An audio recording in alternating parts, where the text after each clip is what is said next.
Hombres y mujeres del mundo.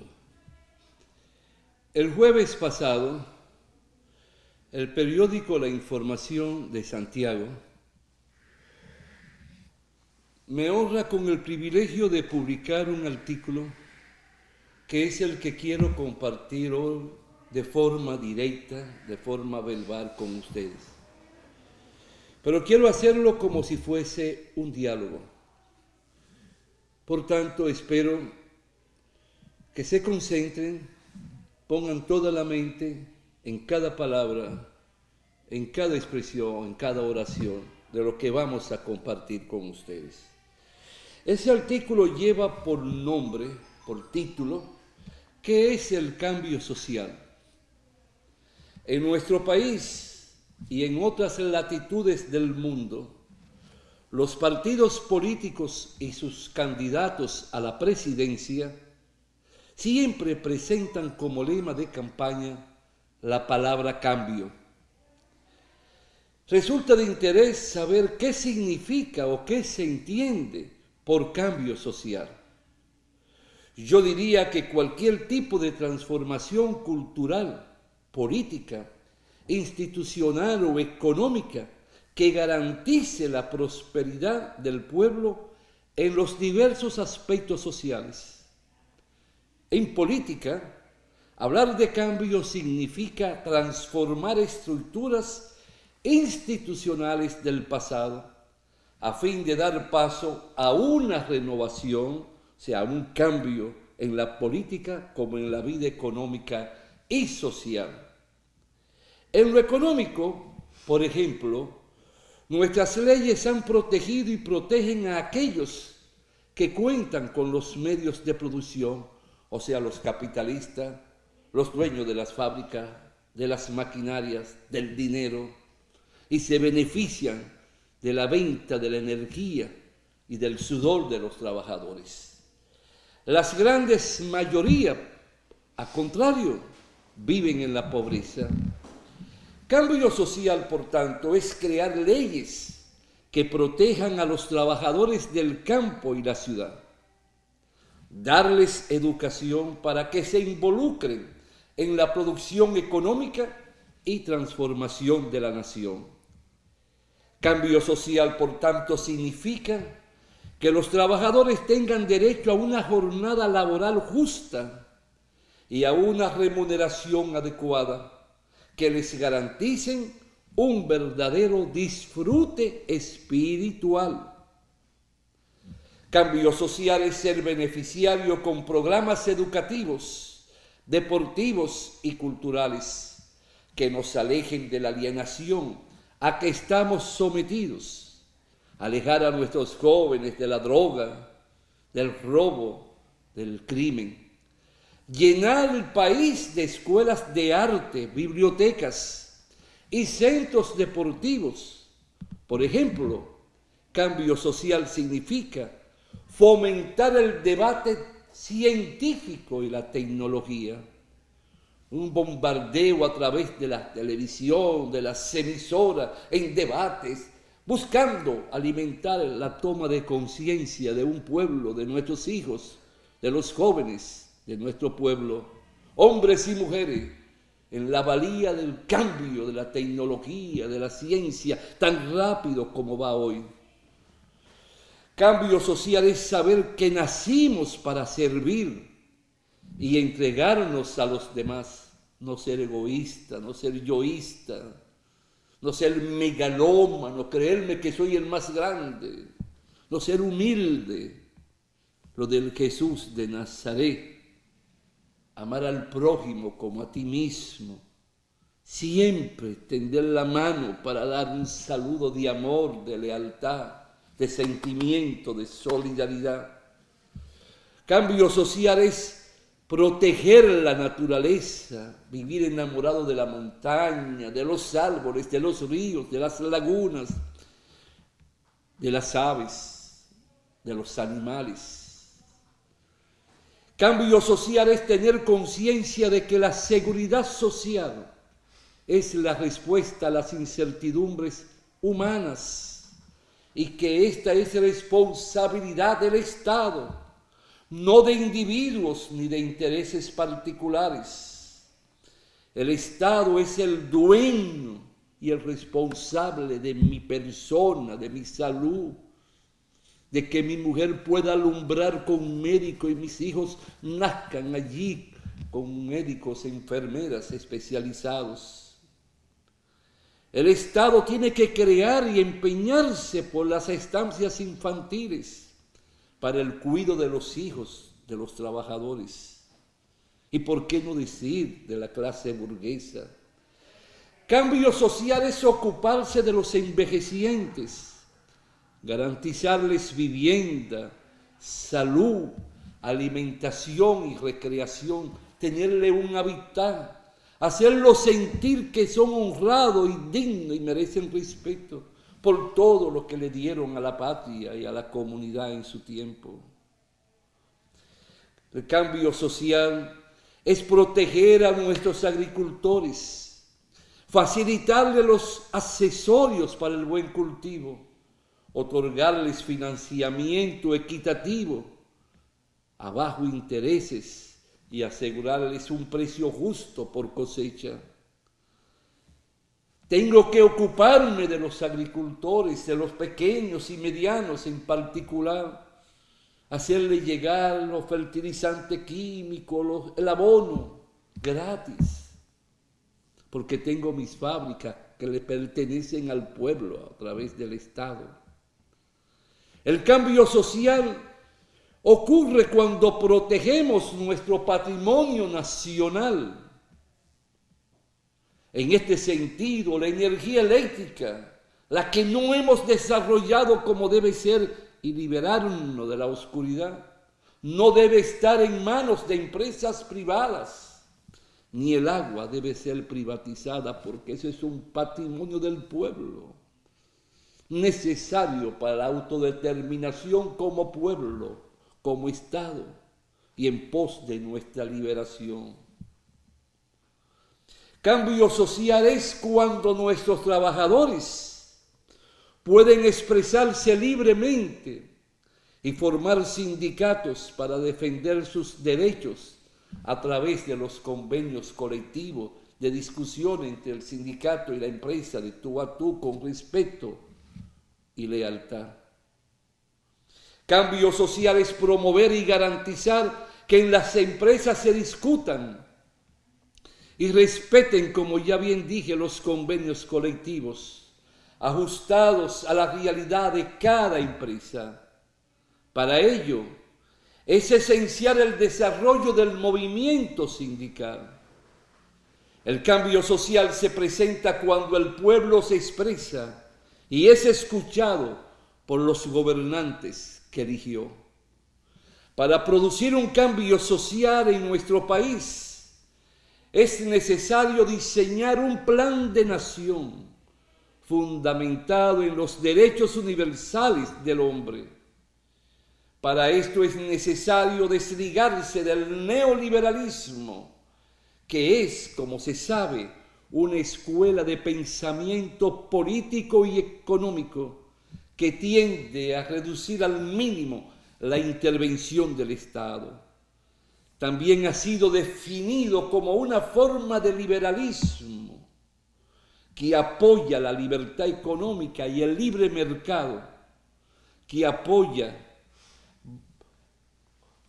la libertad, cuyos pilares básicos incluyen la privatización y la desregulación, es decir, que el mercado se adueña de todo.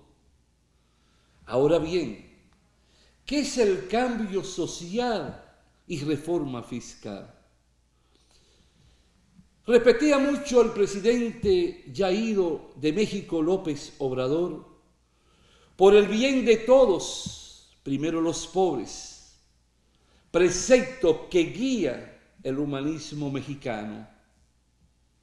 Hablar de reforma fiscal significa plantear un aumento de impuestos o crear nuevas cargas fiscales, lo que obliga al pueblo a ajustar su situación económica. Antes de cualquier modificación fiscal, el gobierno tiene la obligación de realizar auditorías y determinar quiénes física y jurídicamente no cumplen con sus derechos tributarios conforme a la ley. ¿Qué hago con reformar todo lo que tiene que ver con las cargas fiscales? Si los poderosos, las grandes fortunas, van a seguir escapando a pagar lo que legalmente tienen que pagar, lo cual vendría a redundar en beneficio de todo el pueblo su pago. Ellos seguirán evadiendo y seguirán teniendo el apoyo de quienes nos gobiernan, porque quienes nos gobiernan son empleados dependientes de los poderosos de este país y de los imperios del mundo que puedan existir. En el ámbito impositivo no deben existir privilegios. Los ciudadanos están en la obligación de respetar la ley. Cuando voy a un restaurante, a una tienda, y no me piden mi número para pagar mis impuestos, el ITEVI, yo peleo, yo lo reclamo, porque considero que con esos 10 pesos que estoy pagando, lo van a usar religiosamente para la tiza y los pizarrones de la escuela, por lo menos. Es necesario crear conciencia sobre la responsabilidad de cumplir con las obligaciones fiscales. El gobierno que actúa en representación del Estado, por dicho del pueblo, no puede estar subordinado a los intereses de la oligarquía o del poder económico. Debe haber una clara separación entre el gobierno y el poder económico, ya que se gobierna para todo el pueblo, no para un grupo. En una ocasión un presidente provocó una ley para beneficiar a algunos empresarios. Me preguntó un día cómo iba todo. Le dije, usted me quebró. No, que venían todos los días. Solo le respondí, yo pensé que usted era el presidente de todos y cada uno de los dominicanos, no de 3 empresarios. Ha llegado el momento de que los poderes ejecutivo y legislativo comprendan que los derechos de los ciudadanos no pueden estar supeditados al mercado. La política de salud, educación, energía y el acceso al agua potable no deben ser ni pueden ser privatizados. Es responsabilidad del Estado garantizar estos derechos, creando y desarrollando las condiciones económicas. Si no se comprende la necesidad de esta transformación, seguiremos transitando por un camino equivocado, sin una visión clara de un plan de nación que debe ser renovado por demás cada 5 o 10 años con la participación de los sectores productivos. No debe olvidarse que con el pueblo todo, sin el pueblo nada. Frases pronunciadas por Benito Juárez y por Ricardo Flores Magón en México y usadas como lema de gobierno por el presidente Andrés Manuel López Obrador, quien ya hoy descansa en su villa allá en México porque se autojubiló. No siguió aspirando y aspirando. Cree en la nueva generación, en los valores que van naciendo. Asegura la educación del pueblo y la participación de sus hijos en las escuelas y enfrentar las causas que generan pobreza y violencia. Esto es urgente, señor presidente. No se puede perder un minuto en la guerra contra el tiempo. Se debe fomentar el entusiasmo para que el pueblo participe en la elaboración de un plan de nación orientado a erradicar el hambre, el analfabetismo, el desempleo, la inflación, la exclusión y el clasismo en un ambiente de amor, solidaridad y paz. El objetivo es producir una transformación que libere al ser humano de las trabas que impiden su desarrollo material y estructural.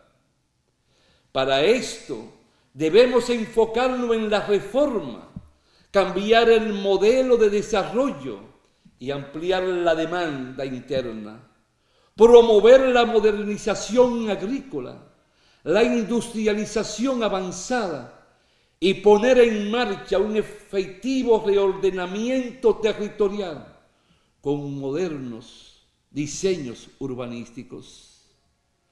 Es necesario, señor presidente, legisladores y hombres del mundo de los negocios y de las centrales sindicales, la innovación, eso es necesario, la creatividad, fomentar un desarrollo sostenible y justo y garantizar que los recursos sean utilizados para mejorar la vida del pueblo, no para asuntos personales. No provocar escándalos ni teatro como los que venimos teniendo desde hace un tiempo para acá. La República Dominicana, señor presidente, debe iniciar un régimen científico y tecnológico. Debe integrar en un solo propósito la producción, la enseñanza, la investigación y la protección a la propiedad intelectual. Solo así, señor presidente, se creará un contingente de jóvenes profesionales que lideren el desarrollo científico y tecnológico del país, con el apoyo de acuerdos internacionales y programas de becas que aseguren su retorno a la nación. El Estado tiene como misión supervisar el mercado, no ser dominado por el mercado. La transformación económica debe de ir de la mano con el bienestar social y nacional. Hoy más que nunca debemos reconocer que las fuerzas que han gobernado nuestro país responden a intereses extranjeros y a una oligarquía rancia, estancada. Salvo Juan Bosch, nuestros gobernantes han sido instrumento de esas fuerzas, alejados de las verdaderas necesidades del pueblo.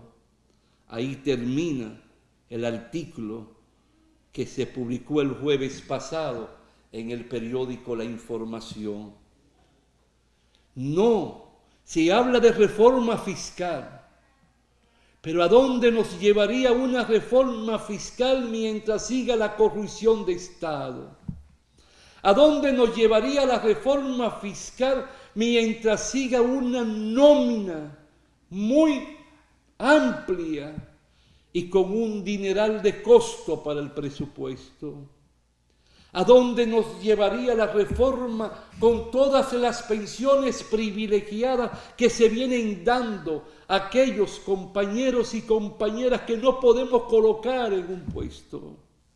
O aquellos comunicadores o no comunicadores que reciben pensiones como premio a los aportes para vanagloriar un gobierno de turno. ¿Qué hacemos con reformar y transformar todo lo que es el mundo fiscal si permitimos la evasión a los poderosos en busca de subsidiarlo, en busca de hacerlo sentir a ellos poderoso a costa del sudor y el sacrificio de un pueblo? ¿Qué hacemos con provocar una transformación fiscal cuando los precios se van a disparar, incluyendo los productos de primera necesidad, porque por característica psíquica lo va a arrastrar, porque los comerciantes, los grandes, los medianos y los pequeños se van a aprovechar? Lo correcto es una política de sembrar la tierra, Lo correcto es que usted se reúna, señor presidente, con los dueños de los principales supermercados y de los principales abastecedores de los productos de primera necesidad, buscando 22 o 25 productos importantes en la canasta familiar, 10 o 12, y poder llegar a un acuerdo de estabilizar el precio en lo más mínimo posible para que el pueblo pueda tener la garantía que el salario de hambre y de miseria que recibe por lo menos le permita un 30% de su canasta familiar. ¿Qué hacemos con aumentar el salario si me llenan de impuestos y se me aumentan los precios de los productos de primera necesidad? Me aumenta el transporte, me aumenta el combustible. No, vamos a partir de un elemento de honestidad, de dignidad, de respeto, de amor y lealtad a un pueblo.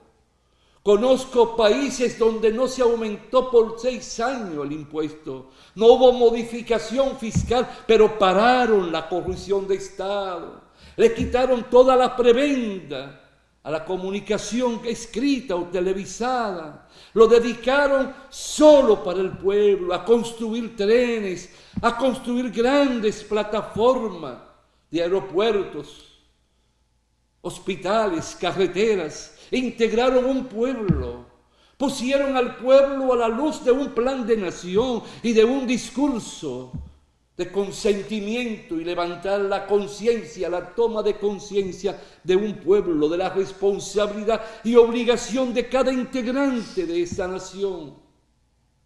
No, dejemos el teatro, el espectáculo, porque por detrás lo están traicionando al pueblo. Lo están engañando y mintiendo, porque toda reforma fiscal sin limpiar de corrupción el Estado. Mire el escándalo último de más de 1.600 millones. ¿Cuántas escuelas no se abrirían? ¿Cuántas estancias infantiles y casas para envejecientes con 1.600 millones? ¿A cuánto podría ascender aumentando el salario de esos trabajadores? No, señor presidente, usted no está bien asesorado.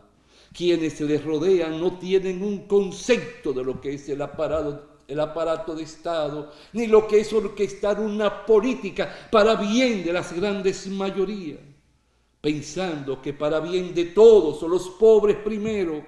¿O usted cree, señor presidente, que no se está pasando hambre? ¿O usted cree, señor presidente, que con el salario que se recibe en la casa del obrero y del campesino no se come bien? Si usted cree lo contrario, señor presidente, entonces vive en el paraíso de cualquier país del mundo, menos aquí. Piensen en los que sufren, piensen en los trabajadores, piensen en los campesinos, piensen en los pobres. Por encima de todo, para bien de todo, no podamos crear las estructuras y las condiciones para que surjan grandes explosiones sociales como en el 1980 y pico. Hasta la próxima, si Dios quiere, hombres y mujeres del mundo.